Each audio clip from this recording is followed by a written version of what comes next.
এই রাজ্যের মুখ্যমন্ত্রী মমতা বন্দ্যোপাধ্যায়ের লন্ডন সফরের আগেই লন্ডনে কার্যত লণ্ঠন জ্বলছে। লন্ডনে এখন কার্যত লণ্ঠন জ্বলছে, কারণ ওখানে একটা বিরাট বিদ্যুৎ বিপর্যয় ঘটেছে। একটি বিদ্যুৎ কেন্দ্রে আগুন লেগে গেছে, দেখতেই পাচ্ছেন। তো এর জেরে ওখানে একটা বিরাট বিদ্যুৎ বিপর্যয়, যেটা খবর যে প্রায় 16,000 বাড়িতে বিদ্যুৎ নেই। আর সবথেকে যেটা সমস্যা হয়ে দাঁড়িয়েছে সেটা হচ্ছে হিথ্রো বিমানবন্দর, সেখানেও লোডশেডিং। আর এর জেরে বিমান ওঠা নামা সব একেবারে স্টপ, বন্ধ। আর এর জেরে যেটা হয়েছে সেটা হচ্ছে যে এটা হিথ্রো বিমানবন্দরের উড়ান বিপর্যয়ে পিছোচ্ছে মুখ্যমন্ত্রীর ব্রিটেন যাত্রা। শনিবার সন্ধ্যায় রওনা দিতে পারেন মমতা। শনিবার সকালে রওনা দেওয়ার কথা ছিল, কিন্তু যেহেতু ওইসব হয়েছে, বিমান ওঠানামা করতে পারছে না, সেই জন্য শিডিউল চেঞ্জ হয়ে যাচ্ছে। সময়ে এখান থেকে রওনা দিতে পারছেন না রাজ্যের মুখ্যমন্ত্রী। শনিবার সন্ধ্যায় রওনা দিতে পারেন মমতা। বিরাট অশনি সংকেত। প্রিয় দর্শক, আমি শফিকুল ইসলাম এবং আপনারা দেখছেন আরামবাগ টিভি। দেখুন, নিচে লেখা রয়েছে, পশ্চিম লন্ডনের একটি বিদ্যুৎ কেন্দ্রে আগুন লাগার কারণে শুক্রবার সারা দিনের জন্য বিমান ওঠানামা বন্ধ রয়েছে হিথ্রো বিমানবন্দরে।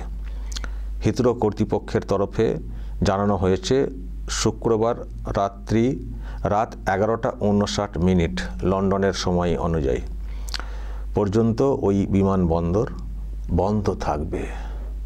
তো তাহলে দিদি কি করে যাবেন?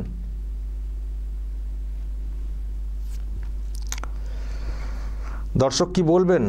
লন্ডন যাচ্ছেন রাজ্যের মুখ্যমন্ত্রী, তার আগে লন্ডনে লণ্ঠন জ্বলে গেল। তাহলে গেলে কি হবে? আমি শুধু এটা ভাবছি। দেখুন, এটা একটা ঘটনা। হয়তো কেউ কেউ বলবেন যে এটা বিদ্যুতের কেন্দ্রে আগুন লেগেছে, তো এর সঙ্গে ওনার যাত্রার সঙ্গে কেন গোলাচ্ছেন? ঠিক কথা, টেকনিক্যালি ওই রকম বলা যায় না, কিন্তু তবুও আমরা তো অনেকে অনেক কিছুতে বিশ্বাস করি। অশনি সংকেত, এটা কি বিশ্বাসের জায়গা? তো সেই জন্যই তো এই কথাটা এসছে, অশনি সংকেত, অমক তমক, লক্ষণ ভালো না, অশুভ লক্ষণ। এইগুলো কিসের, মানে এই যে সব শব্দ বন্ধগুলো আমরা ইউজ করি বিভিন্ন সময়, কোন ভাবনা থেকে? একটা বিশ্বাস একটা আছে আমাদের, আমরা এইগুলো দেখে একটা আন্দাজ করি, সেখান থেকে বলি। তো সেই জায়গা থেকেই কথাগুলো বলছি। মুখ্যমন্ত্রী যাবেন, কত ঘটা করে প্রেসমিট করলেন নবান্নে বসে, আমি গেলে এখানকার সরকার কে বা কারা দেখবেন তার একটা তালিকা করে দিয়ে গেছেন। দলকে দেখবেন তার একটা তালিকা করেছেন। অভিষেকের দায়িত্ব বলা হয়েছে। আবার সেটা শুনে অভিষেকপন্থী, যদিও সেটা ন্যাকামো, ড্রামা, আমি এগুলো বিশ্বাস করি না। আমি মনে করি পিসি ভাইপোর এই বিভাজন নিয়ে যেসব খবর হয়, এটা খাওয়ানো খবর, নজর ঘোরানোর খবর। আমি প্রথম থেকে বলে আসছি, আমি এগুলো বিশ্বাস করি না। যে পিসি চলে যাচ্ছেন, এখন অধিনায়ক অভিষেক বলে দেখছি কলকাতায় কী সব পোস্টার ফেলা হয়েছে না, সব ড্রামা, নাটক। ক্লান্ত হয়ে পড়েছে ওইসব দেখতে দেখতে। এবং আপনারা জানেন, এই বলা হয়েছিল অভিষেক দায়িত্ব নেবেন না, মন মরা করে বসে রয়েছেন। আবার শুনছি মমতা ব্যানার্জির অনুরোধে তিনি আবার দায়িত্বে। এই মিডিয়াগুলো, মেন স্ট্রিম মিডিয়াগুলো কি বোকা ভাবেন? রাজ্যের মানুষকে এত বোকা কেন বানাই বলুন তো? ন্যাকামো। পিসি ভাইপো পিসিকে ছাড়া থাকতে পারবেন না, কারণ পিসির উত্তরাধিকার তো মানে এইসব দলের, কেন উনি ওনাকে ছেড়ে যাবেন? আর পিসি কেন অন্য লোককে কেন দেবেন? যোগ্য তো অনেকেই আছেন, অনেকেই যোগ্য আছেন দল করা লোকজন, তাকে কেন দেবেন?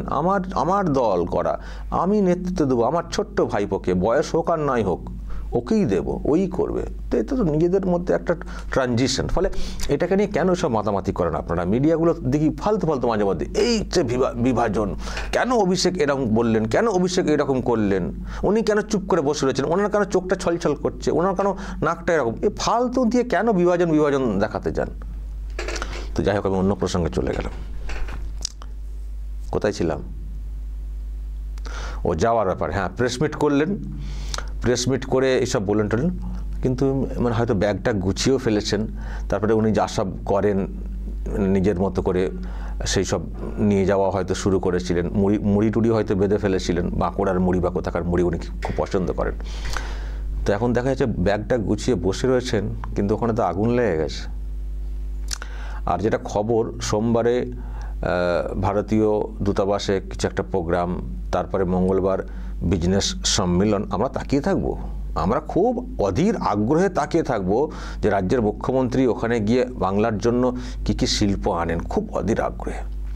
যখন উনি স্পেনে গিয়েছিলেন তখনও খুব আগ্রহে ছিলাম, কিন্তু আমাদের মন ভেঙে গেছে। অনেক ইনভেস্টমেন্ট, অনেক কিছুর গল্প ওখান থেকে শোনানো হয়েছিল, দাদাকে নিয়ে গিয়ে ওখান থেকে ঘোষণা করা হয়েছিল, সব পরে দেখলাম বেকার, কোনো শিল্প কলকারখানা হয়নি। আর সেই রাগেই আমরা এবার দেখছিলাম, রাগে কেনা জানি না, সেটা ওই কাকতালীয় হতে পারে, বিশ্বকর্মা পুজোর ভাসানের সময় লরি সমেত বিশ্বকর্মার গঙ্গাতে সব টেনে নিয়ে চলে যাচ্ছিল। জানি না, সবই বিশ্বাস, হয়তো বিশ্বকর্মার মধ্যে ক্ষোভেরও হতে পারে। আমি বিশ্বাসের জায়গাতে বলছি যে ফালতু আমার পুজো হয়, একটা শিল্প কলকারখানা হয় না। দাদাকে নিয়ে গিয়ে স্পেনে বক্তব্য রাখালেন, শিল্প করব, শালবনিতে আজও হয়নি, তো কেন ফালতু আমাকে ডাকো।